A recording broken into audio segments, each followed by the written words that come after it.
African civil society organizations want the implementation of the Paris Agreement on climate change to place more emphasis on measures for adaptation, especially those specifically designed for the continent. We find that in most African countries we still lack those policies.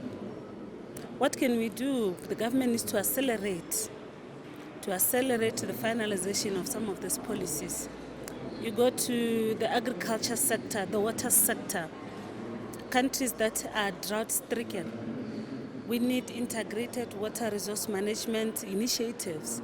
And this is where we are saying government should work hard to make sure that such policies are finalized and are in place. There is already skepticism that the execution of the treaty will benefit more industrialized countries. Some organizations have suggested a parallel supporting document is needed. This document can be prepared based on the communities.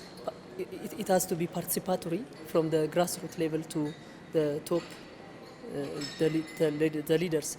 Once you develop this document, that means it reflects the interest and the demand of Africans towards achieving this climate resilience. The ratification of the Paris Agreement by big economies like China is seen as a vital step forward in efforts to reduce global emissions. China says the African continent contributes less than 4% to global greenhouse gas emissions, and therefore more industrialized countries should take on the burden of responsibility. We should not lose the point here that China right now is doing very so much than the United States and other industrialized countries. So we should not put a lot of pressure to China, which of course is going to affect its development ambitions, whereas people who are supposed to take comparable actions with regard to what they have done to the environment are just there and pushing other countries. Civil society organizations are pushing for the creation of a climate change fund